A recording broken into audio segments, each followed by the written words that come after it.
Hello students, this is our chapter 2, fourth lecture of 10th standard. આજે આપણે study કરીશું how to find a quadratic પોલિનોમિયલ. બરાબર, આપણે last લેક્ચરમાં ઝીરોઝ ફાઇન્ડ કરેલા હતા અને એના પરથી વેરિફિકેશન કરેલું હતું સમ ઓફ ઝીરોઝ અને પ્રોડક્ટ ઓફ ઝીરોનું. હવે how to find a quadratic polynomial એનાથી પણ ઇઝી છે. એ કઈ રીતે થશે તો ક્વોડ્રેટિક પોલિનોમિયલનું ફોર્મ એ કેવું હોય? ક્વોડ્રેટિક પોલિનોમિયલનું form ax square plus bx plus c ટાઈપનું હોય. We need to find a b and c. આ ટાઈપમાં આપણે શું ફાઇન્ડ કરવાનું છે? a b and c. Here sum of zeros and product of zeros are given. એ તમને આપેલી રહેશે. Let's take an example. જો આમાં જેટલી એક્ઝામ્પલની પ્રેક્ટિસ કરશો એટલું ઇઝી રહેશે. હવે એક એક્ઝામ્પલથી તમને સમજાવું. તમારું એક એક્ઝામ્પલમાં જ ઓલમોસ્ટ આ ટાઈપ ક્લિયર થઈ જશે. જો તો ટેક્સ્ટબુકના એક્ઝામ્પલ નંબર 4 છે. એમાં લખેલું છે કે find a quadratic પોલિનોમિયલ whose sum of zeros and product of zeros are -3 and 2 respectively. Find શું કરવાનું છે? ક્વોડ્રેટિક પોલિનોમિયલ. ક્વોડ્રેટિક પોલિનોમિયલનું ફોર્મ કેવું હોય?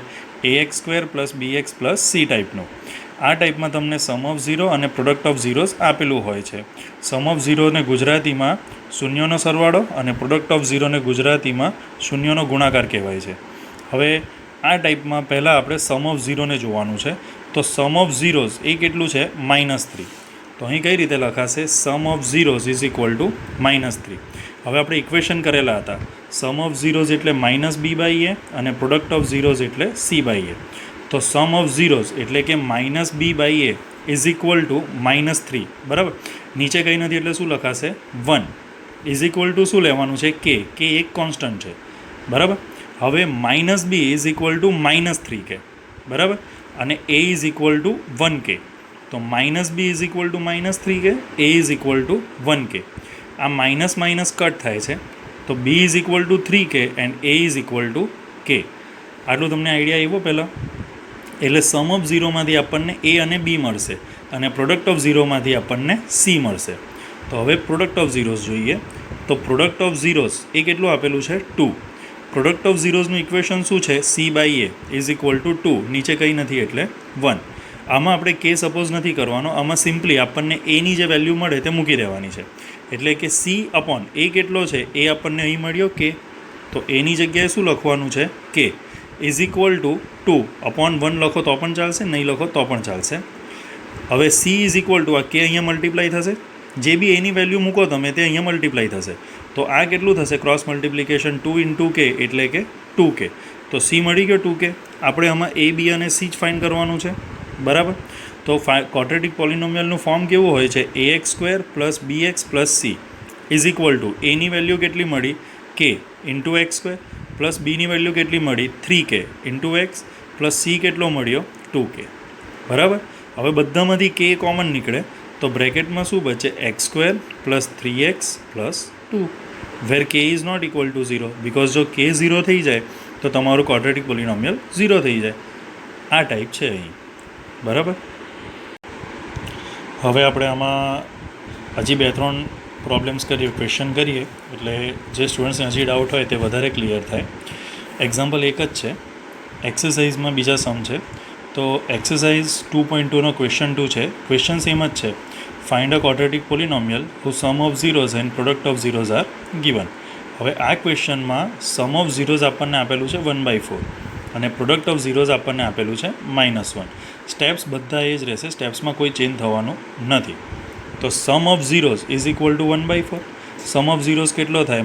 -b/a is equal to 1/4 is equal to k. બરાબર, પહેલો સ્ટેપ આ થઈ ગયો તમારું. હવે આ -b ઇઝ ઇક્વલ ટુ આ 1 અને k એનું મલ્ટિપ્લિકેશન. તો -b is equal to 1 × k અને a ઇઝ ઇક્વલ ટુ આ 4 અને k, તો એનું મલ્ટિપ્લિકેશન 4k.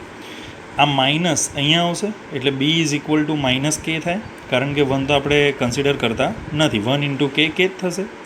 1 સાથે કંઈ પણ મલ્ટીપ્લાય થાય તો જે હોય તેનું તે જ આન્સર આવે. અને a is equal two 4k. આ ફર્સ્ટ સ્ટેપ. સમ ઓફ ઝીરોઝ પરથી આપણને શું મળશે? a અને b એ આપણને મળી ગયા. હવે પ્રોડક્ટ ઓફ ઝીરોઝમાંથી આપણે શું શોધવાનું છે? c. તો product of zeros is equal to -1. Product of ઝીરોઝનું ઇક્વેશન શું છે? c/a is equal to -1. એ કેટલો મળ્યો આપણને અહીંયા 4k, તો એની જગ્યાએ શું લખવાનું છે 4k ઇઝ ઇક્વલ ટુ જે પણ હોય તે -1. હવે આ 4k એ -1 સાથે મલ્ટીપ્લાય થાય તો એનું શું થાય, c is equal two -4k, cross multiplication થશે. તો એ બી અને સી આપણને મળી ગયા. તો અહીંયા final answer ax² + bx + c is equal two 4k into x². Any value 4k આવી હતી, બીની વેલ્યુ -k હતી, એટલે અહીંયા શું લખાશે -k ઇન્ટુ x, અને સીની વેલ્યુ કેટલી મળી છે -4k, તો -4k. k કોમન નીકળશે તો બચશે શું, 4x² - x - 4 where k is not equal to 0. બરાબર. હજી એક સમ કરે હું. જો અહીં લખ્યું છે સમ ઓફ ઝીરોઝ √2, પ્રોડક્ટ ઓફ ઝીરોઝ 1/3. હવે ડાયરેક્ટ લખીએ છીએ સમ ઓફ ઝીરોઝ એટલે -b/a ઇઝ ઇક્વલ ટુ √2. નીચે કંઈ નહીં હોય તો શું લખવાનું છે 1. ક્યારે, જ્યારે સમ ઓફ ઝીરોઝ હોય ત્યારે. Is equal to k. તો આ -b is equal two √2 into k, તો -b is equal two √2k, અને a is equal to 1 into k, એટલે અહીં ડાયરેક્ટ લખ્યું છે a is equal to k, કારણ કે 1ને કોઈની બી સાથે મલ્ટીપ્લાય કરો તો એ જ આન્સર આવે. હવે આ માઇનસ એમ આવે તો b is equal two -√2k, અને a is equal to k તો છે જ. પ્રોડક્ટ ઓફ ઝીરોઝ આપણને આપ્યું છે 1/3. બરાબર, જોઈ લો. હવે a અને b મળી ગયું તો પ્રોડક્ટ ઓફ ઝીરોઝ પરથી આપણને શું મળે, c મળે. તો પ્રોડક્ટ ઓફ ઝીરોઝ એટલે કે c/a is equal two 1/3. Any value ખાલી મૂકવાની છે, તો એની વેલ્યુ કેટલી છે k, તો c/k ઇઝ ઇક્વલ ટુ 1/3. હવે આ kનું મલ્ટિપ્લિકેશન હંમેશા ક્રોસ થશે અહીંયા, તો c ઇઝ ઇક્વલ ટુ આ k ઇન્ટુ 1 એ કેટલા થશે, k થશે, તો k into 1 k divide by નીચે જે 3 છે તેનું તે. બરાબર. તો અહીંયા final answer ax² + bx + c is equal to એની વેલ્યુ કેટલી છે k, તો k ઇન્ટુ x², બીની વેલ્યુ છે -√2k, તો -√2k ઇન્ટુ x, પ્લસ સીની વેલ્યુ કેટલી મળી k/3. બધામાંથી k કોમન, તો x² -√2x + 1/3 where k is not equal to 0. બરાબર. હજી એક સમ કરીએ. સમ ઓફ ઝીરોઝ એ આપ્યું છે 0, અને પ્રોડક્ટ ઓફ ઝીરોઝ એ આપ્યું છે √5.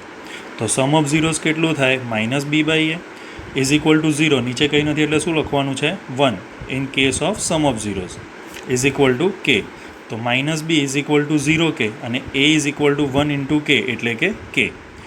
તો હવે 0ને કોઈની બી સાથે મલ્ટીપ્લાય કરો તો આન્સર 0 જ આવે. પછી આ બાજુ માઇનસ હોય કે નહીં હોય કંઈ ફરક નહીં પડે. તો b is equal to 0, a is equal to k. Product of zeros આપેલું છે √5, તો એનો મતલબ c/a ઇઝ ઇક્વલ ટુ √5. એની વેલ્યુ કેટલી મળી છે k, તો k is equal to √5. c/k is equal to √5. હવે આ k અહીંયા મલ્ટીપ્લાય થશે તો c ઇઝ ઇક્વલ ટુ કેટલું આવે, c is equal to √5k. ax² + bx + c is equal to એની value k into x², plus બીની વેલ્યુ 0 છે એટલે 0 ઇન્ટુ x, પ્લસ સીની વેલ્યુ છે √5k, તો પ્લસ √5k. k કોમન કાઢીએ, 0 છે એટલે આ ટર્મ તો આપણે ગણવાની નથી, તો બ્રેકેટમાં શું બચે x² + √5 where k is not equal to 0. બરાબર. આ ટાઈપ ઘણી ઇઝી છે. આમાં 3 જ સમ હોમવર્કમાં તમને આપું છું. તો આ તમારું હોમવર્ક છે. સમ ઓફ ઝીરો અને પ્રોડક્ટ ઓફ ઝીરોઝ આપેલા છે. આ હોમવર્ક કરીને તમારે ગ્રુપમાં મેસેજ કરવાનો છે. બરાબર. કોઈ બી ડાઉટ હોય તો તમે મને વોટ્સઅપ કરી શકો છો. ફર્સ્ટ પેજ પર નંબર લખેલું છે, અથવા તો તમારે કોલ કરવો હોય તો કોલ પણ કરી શકો છો. ઠીક છે. Thank you.